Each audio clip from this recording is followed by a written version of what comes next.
Good morning, dear students. I am here with you with part 3 of chapter 9, that is heredity and evolution. Now, let me tell you what we are going to discuss in this part. In this part, we'll discuss two topics. Now, let me tell what are these two topics. The first topic is evolution, and then the second one is acquired and inherited traits. So, let me start with evolution. Evolution.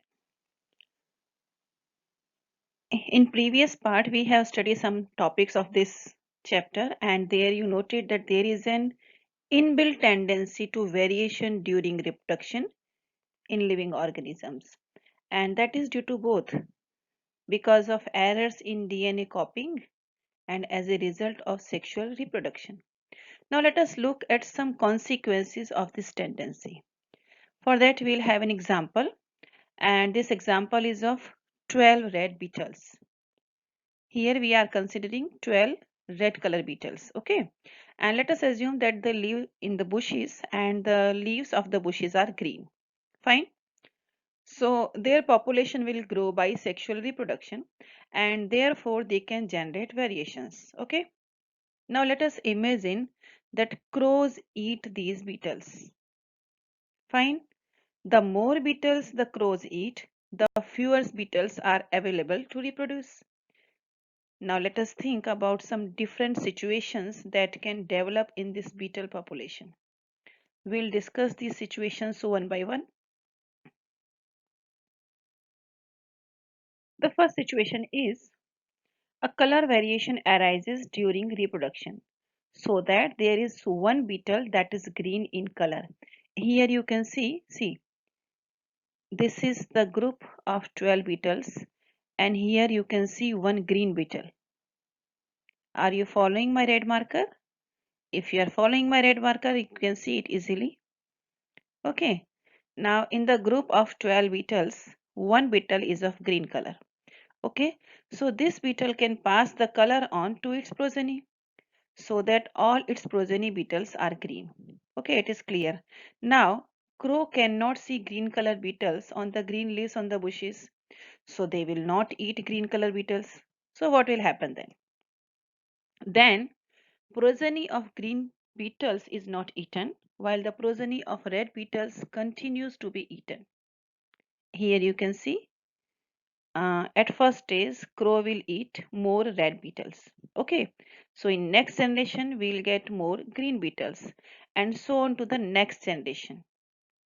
And finally at a time will be there when crows they have eaten all the red beetles and there are only and only green beetles.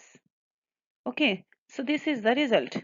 There are more and more green beetles than red ones in the beetle population. In second situation, what will happen? See, in second situation, a color variation arises during reproduction, but now it results in a beetle that is blue in color instead of red. Here you can see the blue color. Again, you follow the red marker carefully. It is here. Okay. Now this beetle can also pass the color on to its progeny. What will happen then? Then here you see that we are having more blue beetles. Okay. Now crow can see blue colored beetles. They can see red colored beetles also. Okay. So they will eat red ones also and they will eat blue one also. They can eat both the color beetles. Now what happens initially? Do you remember what happens really initially? In the population as it expands, there are few blue beetles but most are red in the starting. See here you see. Most of the beetles are red and there are few blue one. But at this point, an elephant comes by and stamps on the bushes where the beetles live, and this kills most of the beetles. But now, what happens by chance? The few beetles that have survived are mostly blue. That is by chance. Here you can see only blue beetles are surviving over here. By chance, the elephant kills the red beetles. Okay, so the beetle population slowly expands again. But now, what do you notice? The beetles in this population are mostly or all blue. So this was the second situation. It is obvious that in both the cases, in both the situation, what started out as a rare variation came to be a common characteristic in the population. In other words, we can say the frequency of an inherited trait changed over generations. Since genes control traits, we can say that the frequency of certain genes in population changed over generations. So now it is clear this is the essence of idea of evolution, right?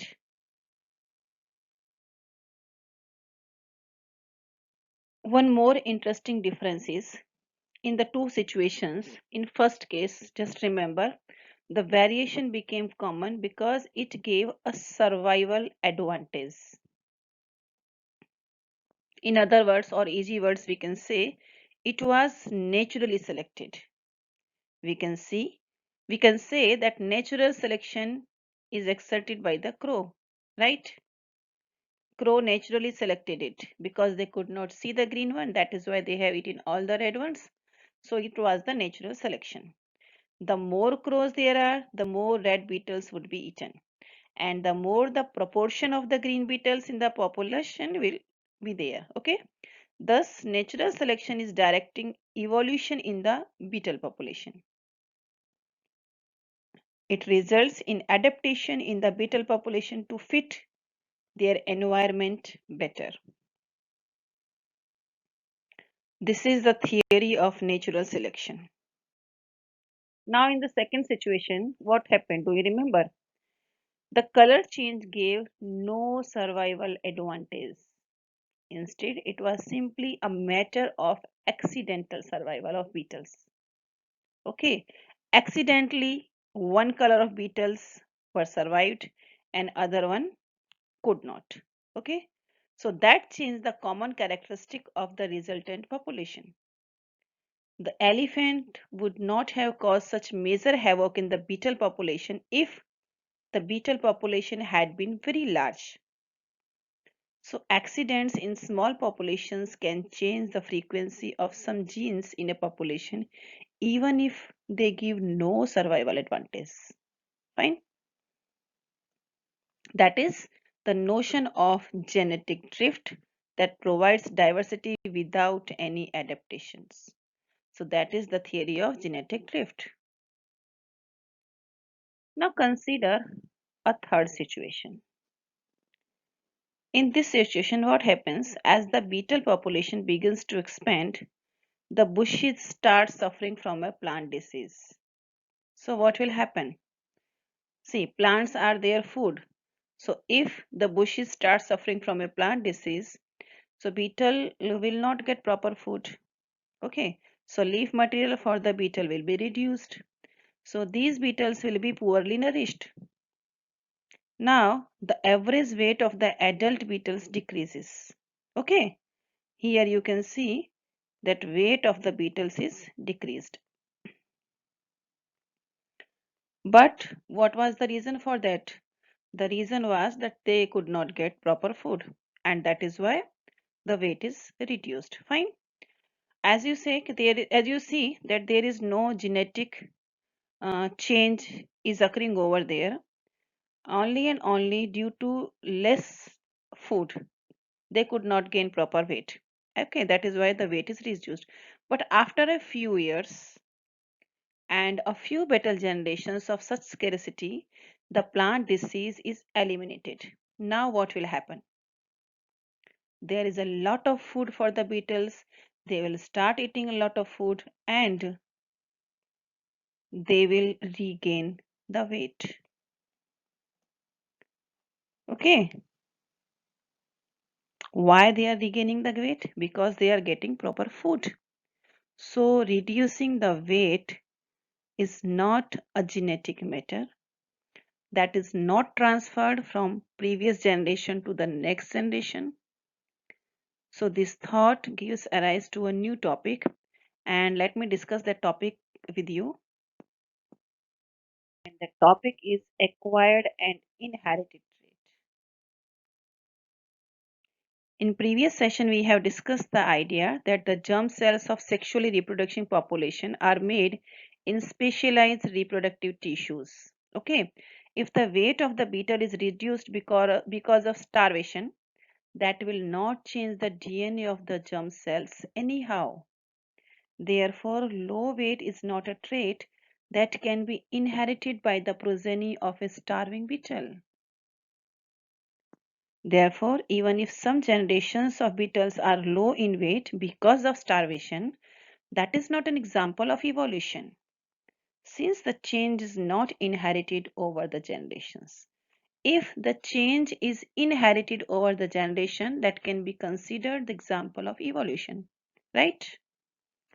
Change in non-reproductive tissue cannot be passed on to the DNA of the germ cells.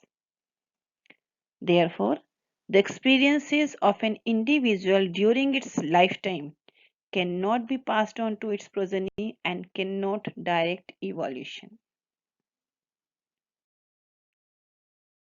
Here is one very interesting example of how an individual cannot pass on the experiences of its lifetime to its progeny.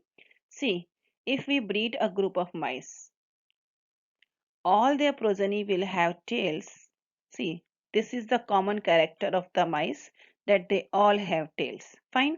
Now, if the tails of these mice are removed by surgery, then what will happen? Do these tailless mice have tailless progeny? The answer is no, not at all. Because removal of the tail cannot change the genes of the germ cell of the mice. This is just an experience of these mice, and this experience will not be passed to the next generation. So now I think you are very much clear about acquired and inherited traits. Acquired traits are the traits that are developed in an individual due to spatial conditions. Okay. On the other hand, inherited traits are the traits that are passed from one generation to the next generation. Acquired traits cannot be transferred to the progeny, while inherited traits get transferred to the progeny. Acquired traits cannot direct evolution, while inherited traits are helpful in evolution. The example of acquired traits are low weight of starving beetles, and example of inherited traits are color of eyes and hair.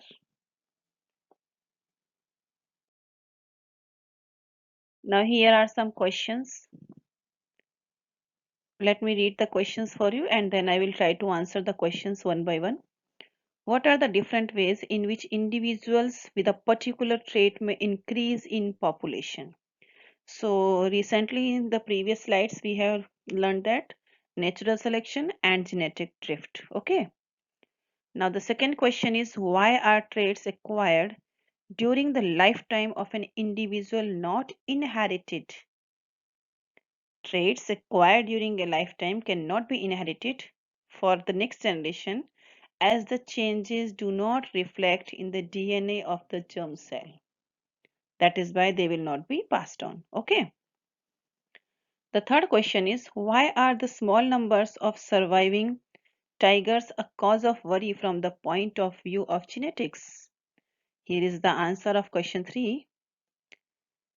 See, as the size of tiger population decreases, the genetic pool of the species decreases too. And the result will be limitation on the variations which will be introduced within the genetic makeup of tigers.